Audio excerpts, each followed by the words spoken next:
From the Pew Charitable Trusts, I'm Dan LeDuc, and this is After the Fact. Here's a question for you. What's made your life better?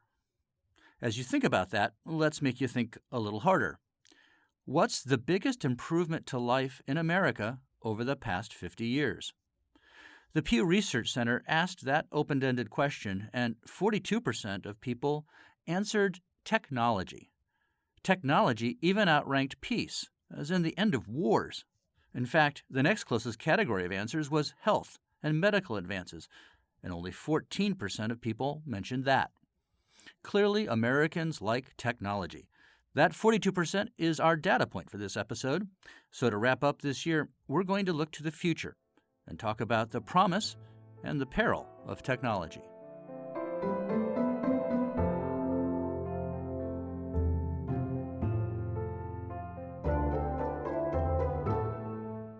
Arati Prabhakar knows a lot about the brave new world of technology, from artificial intelligence to advances in neurotechnology.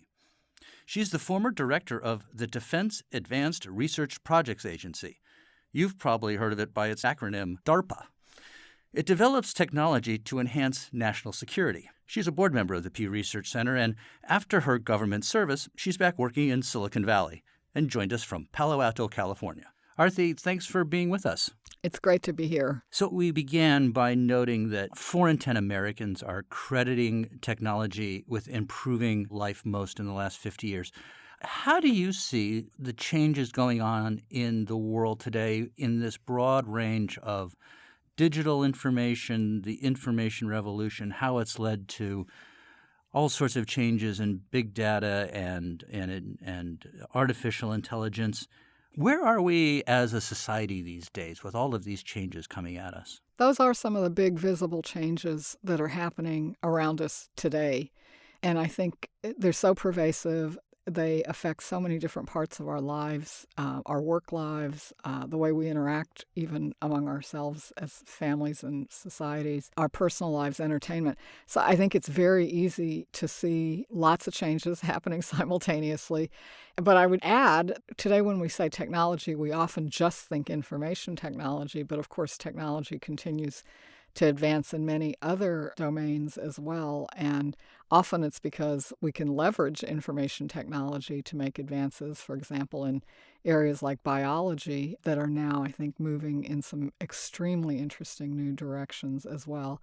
I think we're in a period, because technology change builds on everything that's come before, I think we all have a sense of acceleration and that the world around us is changing in many dimensions, but at a pace that we haven't really seen before. Some of the things that we see in headlines today, like driverless cars, were fanciful even only a decade ago. And it seems like people seem to think that robots are going to just sort of take over the world. And people are worried about jobs and a lot of other concerns. What is actually happening with that technology now, and how should we view sort of robotic technology, its impact in the workplace, and where things are going? We're living in a time in which a set of technologies in artificial intelligence are advancing at a pace that's startling. To me, this is just the current wave of something we've seen over and over and over again with technology, which is new capabilities emerge from research and they dazzle us with their possibilities, but they also bring with them some really thorny challenges. And that's really ultimately the most interesting question to me, is how are we going to navigate through these questions that we face so that we get the benefits of the technology without suffering too much of the pain that comes with it. And so today, if you think about artificial intelligence, we all sort of got used to the old version of artificial intelligence, which was really just about capturing a bunch of rules so that computers could follow these rules. If you use TurboTax to file your taxes, that's essentially what you've got. Then we don't even call that artificial intelligence anymore, because this new generation is about machines being able to learn patterns in all kinds of interesting data. So every day we see another example of a machine that's better than humans at classifying images or doing other tasks that, until very recently, we thought only humans could do those things. And I think when that happens, first, there are huge possibilities and new opportunities that open to do tasks that aren't that interesting, but to do them now using machines, and to make people much more productive and to give us access to information and understanding that we haven't had before. So, I mean, all of that is fantastic. As history shows, it also means sometimes that it's going to change the nature of work in ways that might ultimately be very good and very much more productive, but it's very challenging for the people whose immediate jobs are being threatened. And so I think those issues are very much on everyone's minds today, as they should be. And then finally, I think the other thing that happens when you're in a time of huge technological progress is I think we just naturally have a tendency to just extrapolate and imagine that if machines are going to get this much better this quickly in areas like machine learning, that surely they're just going to keep getting better and better and just have phenomenal sort of superpowers. And I think we need to be really careful about over-extrapolating, because these are technologies that have power but also limitations, and they're not magic pixie dust. And so I think we also just need to rein in a little bit on extrapolating out beyond where the technology actually is. So we're talking so much about all of the technological advances, and it happens so fast that there's probably stuff going on in people's lives that they don't even think about the advancement anymore, right? It's just become commonplace to them. Yeah, that actually happens to me all the time. I remember the first time I was searching for something that I thought was really obscure, and Google auto-completed it. And I mean, it was really eerie. It was creepy, right? And then the second or third time, I was like, oh, that's interesting. And about the fourth time, I found I was expecting it to autocomplete, and I was sort of disappointed when it didn't autocomplete. And that's how quickly these new technologies, I think, seep into our day-to-day lives. And I think a lot of people have a tendency to think about sort of machines taking over tasks. Certainly we've seen it in production lines. And that, of course, threatens jobs. But actually, isn't technology, a lot of the most important advances in technology are happening at a much higher level, like in the sciences, like radiology, and places where that may not be first of mind when we're thinking about the change that could be coming? I think a lot of the conversation tends to be about human versus machine, and where I think the biggest possibilities usually lie with humans using machines in ways that allow us to do things that we couldn't do by ourselves, but the machines can't do by themselves either. And I think that's where a lot of the really creative new frontiers are going to be. I think we're at a juncture right now in our progress in science and technology in which we are starting to be able to apply the scientific method to systems that are so complex that until recently we just didn't think we could make much progress on them. And the reason for that is because of our ability to analyze data that's been around for a while, our ability to generate new kinds of data that haven't been around before, our ability to build with our computers very complex models, to form new hypotheses, to do new kinds of experiments. And that's a very general new capability. And so what kind of complex systems are we talking about? Well, one of the areas is about the complexity of biology. If you think about what's happening inside the human brain with over 80 billion neurons, or if you think about what's happening inside of every one of our cells, all the metabolic pathways and the signaling pathways and the chemistry that's going on at any moment in time, those are very, very complex systems. And this is one area where we're starting to see significant advances, whether it's understanding how the brain works in deeper ways than we've had before, and starting now to have not just neuroscience understanding, but neurotechnology that allows us to repair brain function when it's as simple as losing the ability to control an arm, for example, because of an injury.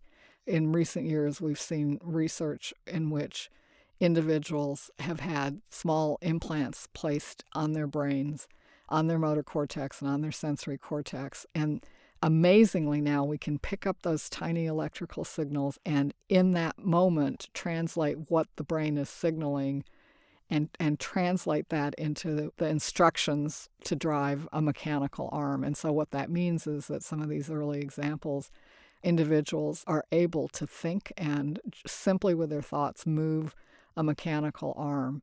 And we know how to do it backwards too, so when that mechanical hand touches something, we can figure out what signals to fire from that sensor in the fingertips so that the brain receives information the way we do with our natural fingers. And these are sort of amazing early examples of something that I think is not tomorrow, but down the road we can start to see that the understanding we have of the brain's functioning and our ability to interact with the brain in new ways, it opens a huge number of new possibilities, and with those will come, again, a whole new set of challenges. Let's put some data to that because we do that a lot in this podcast. The Pew Research Center asked people about their worry and enthusiasm about things like human enhancements. That includes gene editing to give babies a reduced risk of disease, or maybe a brain chip that actually allows you to have improved cognitive abilities. And in each one of those instances, the public was like 2/3 were worried that something could go wrong, that they'd had some concerns about those enhancements. What's the role of the scientist in all of this to make sure that the technology is and advances are used properly?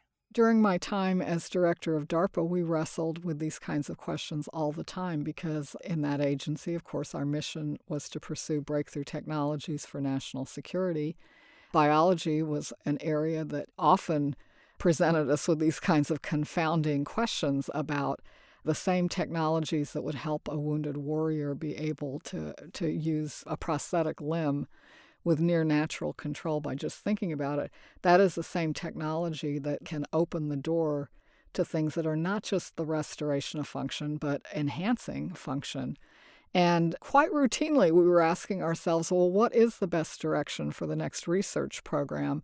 Of course, we wanted to try to see where the most powerful technologies were, but we felt that it was also an integral part of our job to engage with people who were thinking about broader ethical and societal questions, to try to learn from how people have implemented previous medical and biological technologies, and I think there's often a lot to be learned from history, and to take all of those notions into account as we charted our course. Again, we were just doing the research, but we knew that even there were choices that were important for us to think through. We've also talked about the sort of just the pure exponential speed at which this technological advances have come at us and the ability to absorb just vast amounts of data so fast. Are you optimistic that the sort of value-driven questions, the ethical questions we've just been discussing, can move at that exponential speed or catch up to where the technology is? I think that is the challenge. And of course, technological capability moves at the pace of research and the pace of markets, and those can move pretty fast. Making decisions about how we're going to use these technologies, whether it's a formal decision through a law or a regulation or the emergence of norms, there are many ways that we do that. But, inherently, those are consensus processes that are a reaction to the capability of technology. And while I firmly believe we can do better and be more adaptable, for example, in the way that we establish our regulations and be more anticipatory of where technology is going, I think we have room for improvement. But I think it's just important to recognize that inherently these societal choices about how we're going to use the technology, they're not going to just move. They're not really as simple and as straightforward as what comes out of research or, building businesses. So sort of the same human questions we've been wrestling with for millennia are still with us even as we've made all of these other amazing strides. That is the interesting quandary, isn't it? Thank you so much for spending time with us today. We look forward to talking to you again. Thanks so much for the chance to talk about these issues.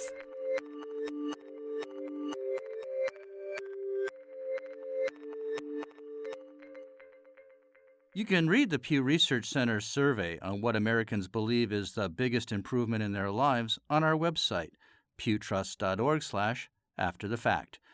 You can also go there to watch a talk by Arati Prabhakar at the Aspen Ideas Festival about emerging technologies. Happy New Year, everybody. We hope you'll join us a lot in the new year. For the Pew Charitable Trusts, I'm Dan LeDuc, and this is After the Fact.